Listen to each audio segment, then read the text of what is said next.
Hai, Halo, ketemu lagi bareng saya Indra. Kali ini saya nggak sendiri, saya ditemenin sama. Tian.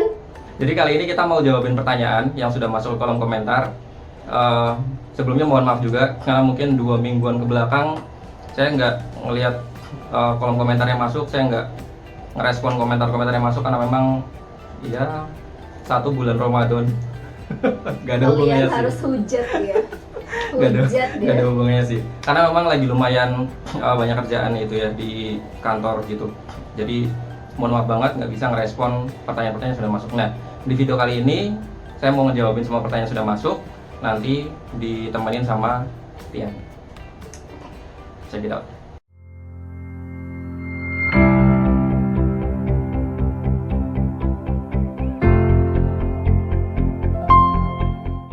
Pertanyaan pertama dari Kavangkla 19.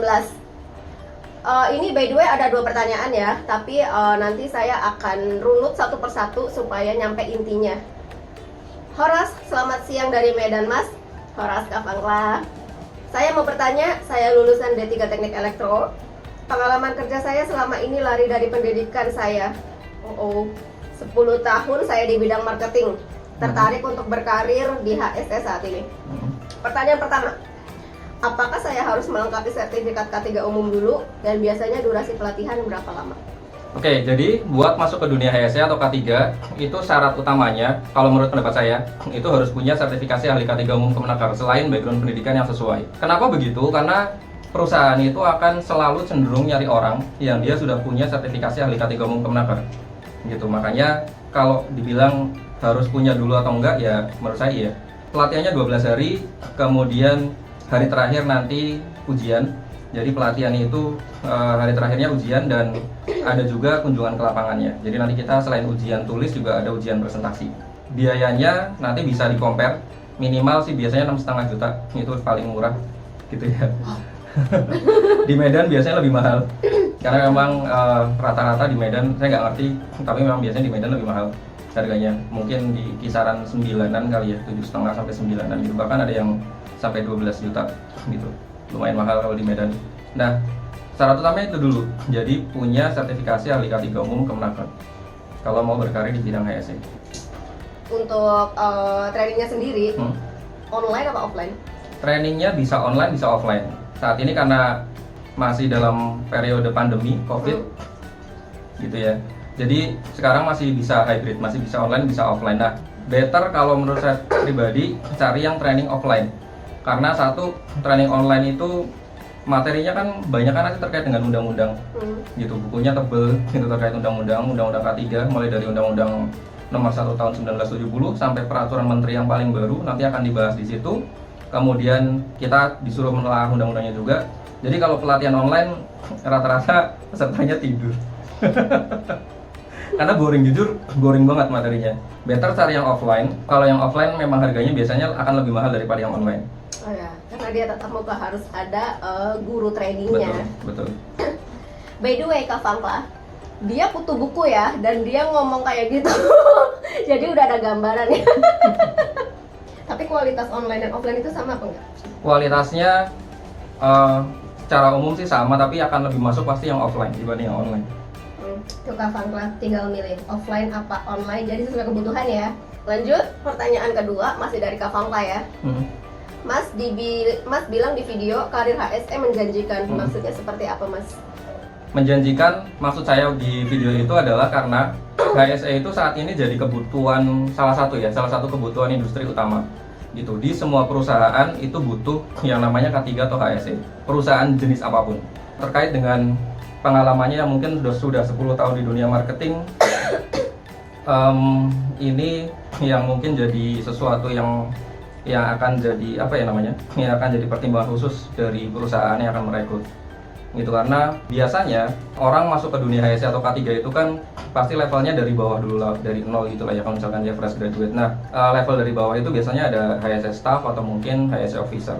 Nah, kalau misalkan perusahaan ngelihat, oh ini orang sudah punya pengalaman panjang tapi bukan di dunia HSE atau K3, itu akan jadi catatan khusus biasanya. Dan itu mungkin pendapat saya pribadi itu hal yang bisa jadi kendala, betul. Hal yang jadi kendala pada saat nanti akan mulai terjun ke dunia HSE. Jadi kalau misalkan dibilang bisa atau enggak, bisa. Peluangnya ada atau enggak ada, tapi lumayan berat gitu lah. Probabilitasnya kecil. Jadi gini guys, Kak Fangkla ini kan lulusan D3 pertama, lulusan D3 taruhlah dia lulus itu umur 22 ya. Pendidikan teknik elektro lagi ya. Atau 22 atau enggak 23. Terus pengalaman di marketing selama 10 tahun. Jadi kita anggap ini range umurnya Kak Fangkla ini 32 atau 33. Dengan basicnya yang dia baru mau terjun ke HSE sebagai staff, itu persaingannya lumayan ketat banget ya, karena kebanyakan staff itu kan untuk orang-orang yang fresh grade gitu kan, fresh graduate, dan itu biasanya yang lamar itu umurnya ya sekitaran segitu, 22, 23 25 lah maksimal biasanya. Iya, dengan sama-sama nggak ada pengalaman di background HSE dan tidak ada pendidikan di background HSE juga, itu probabilitasnya kecil. Sekarang pertanyaan kedua dari Mas Rudi Herianto. Assalamualaikum Bang. Waalaikumsalam warahmatullahi wabarakatuh. Saya mau bertanya, apakah cocok jurusan kuliah saya manajemen SDM S1 untuk bekerja di HSE K3 Pertambangan? Oke, manajemen sumber daya manusia buat masuk ke K3 apalagi pertambangan, menurut pendapat saya pribadi itu lumayan berat gitu ya. Berat banget gitu, karena biasanya yang di-hire oleh perusahaan pertambangan, entah itu pertambangan umum kayak misalkan pertambangan emas, pertambangan batu bara, nikel dan lain-lain, itu biasanya yang latar belakang pendidikannya itu teknik atau yang K3. Tekniknya teknik apa aja tuh? Teknik biasanya, teknik itu kan ada teknik pertambangan. Itu biasa di-hire juga oleh perusahaan pertambangan. Kalau jurusan K3 jelas gitu ya, karena memang dia basicnya di situ gitu. Ada juga biasanya teknik kayak teknik geologi, teknik perminyakan, atau mungkin teknik sipil gitu juga kadang masih direkrut. Cuman yang banyak memang teknik pertambangan. Intinya yang masih berhubungan sama pertambangan ya. Nah itu kalau dari jurusan selain yang tadi saya sebutkan, biasanya peluangnya kecil. Ya walaupun ada tapi kecil. Saran saya kalau misalkan mau berkarir di dunia K3, apalagi pertambangan, ya boleh-boleh aja silakan. Tapi peluangnya kecil. Better kalau pendapat saya cari perusahaan yang umum gitu, manufacture lah, logistik lah, atau bahkan mungkin konstruksi juga masih bisa, tapi memang peluangnya lumayan kecil juga sih kalau di konstruksi, karena di konstruksi biasanya di hire antara K3 atau teknik sipil itu lebih banyak gitu. Kalau di luar itu bisa tapi peluangnya lumayan kecil. Karena pertambangan itu tingkat resikonya tinggi banget, Pak Rudi. Jadi kalau misalkan yang masuk ke situ HSE belum berpengalaman, itu bahaya juga sih untuk karyawan yang lainnya. Lanjut pertanyaan ketiga dari Kak Wardi. Mas, jika SKP kita tidak berlaku lagi, sudah lewat masa berlaku karena sudah lama tidak bekerja, kemudian kita diterima bekerja di bidang K3, bagaimana cara buatnya lagi? Yang pertama, SKP itu kepanjangan surat keterangan penunjukan. Itu bagi seseorang yang dia sudah training ahli K3 umum, terus dia bekerja di perusahaan. Nah, dia buat jadi ahli K3 di perusahaan itu, selain punya sertifikat ahli K3 umum, harus punya yang namanya SKP itu dulu. Gitu. Jadi urutannya dia sertifikasi dulu, baru dapat SKP. Nah, si punya Pak Rudi tadi, ini kan SKP-nya sudah nggak berlaku. Pak Wardi. Dia nggak bisa move on ya. Lanjut. Buat Pak Wardi tadi, itu kan SKP-nya sudah nggak berlaku. Nah, gimana cara memperpanjangnya dan bisa atau enggak ya tentu aja bisa gitu ya. Setelah Pak Wardi ini bekerja, sudah keterima di perusahaan, Pak Wardi tinggal mengajukan, ini bisa dua cara. Satu, bisa mengajukan sendiri ke Kementerian Ketenagakerjaan. Ada syarat-syaratnya, Bapak bisa lihat di video saya yang judulnya itu sertifikasi ahli K3 kamu sudah, di sini linknya. Ya, sertifikat ahli K3 kamu sudah kedaluarsa atau belum, atau cara memperpanjang SKP gitu. Saya lupa judulnya. Nanti saya taruh di sini. Bisa yang pertama itu mengajukan sendiri ke Kementerian Ketenagakerjaan. Bisa juga yang kedua lewat jasa PJK3 atau perusahaan jasa K3. Itu lebih gampang. Jadi kita tinggal bayar, kurang lebihnya harganya 1,5 jutaan. Ya gitu, nanti kita udah terima beres. Yang kita perlukan tinggal kita buat laporan kegiatan kurang lebih selama 3 bulan ke belakang lah, kita ngapain aja sebagai ahli K3 atau sebagai HSE gitu. Jadi bisa diperpanjang, nggak masalah. Yang penting sudah punya sertifikat ahli K3-nya. Nanti sertifikat ahli K3-nya kopinya dilampirkan, terus tinggal bikin laporan kegiatan 3 bulan terakhir. Terus habis itu ada syarat kayak foto, terus kayak surat dari perusahaan gitu-gitu. Nanti tinggal diajukan aja. Pertanyaan berikutnya dari Mbak Sarah Ayatillah. Untuk info sertifikasi K3 Umum Kemenaker, info dapat dilihat di mana, Mas? Oke, sertifikasi ahli K3 Umum Kemenaker. Grogi nih, bilang sendirian ada kamu jadi grogi.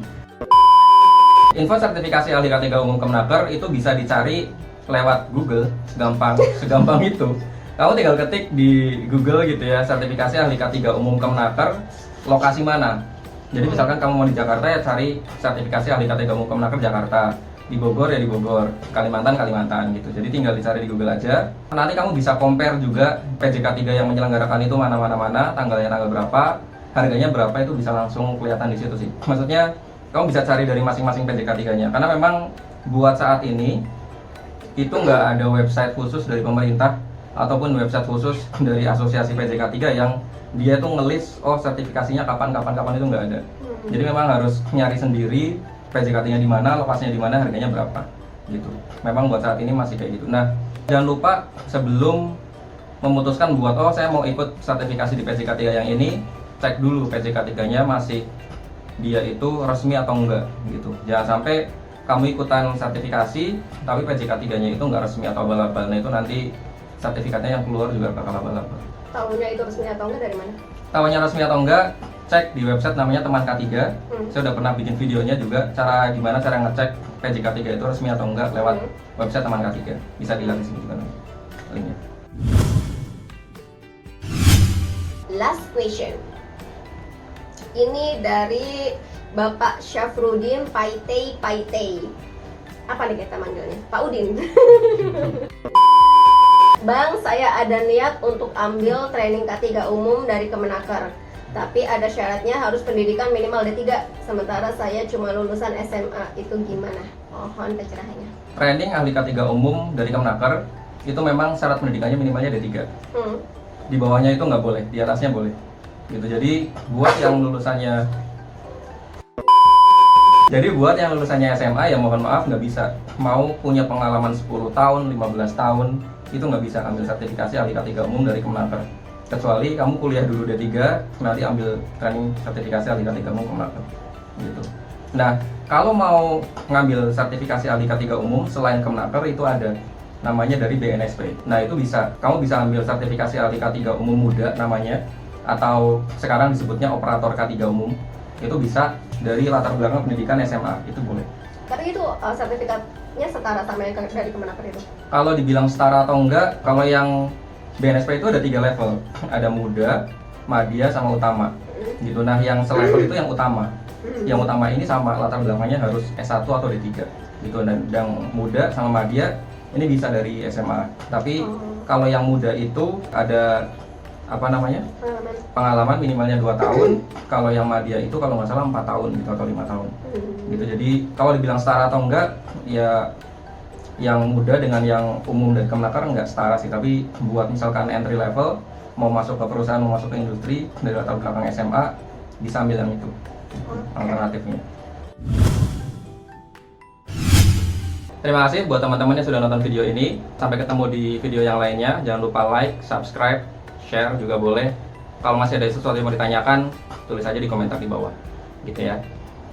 Thank you sekali lagi. Salam K3.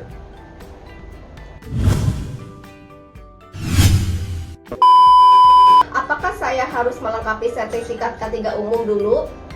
Enggak ya? Enggak. Ulang. Halo. Selamat malam. Malam ya.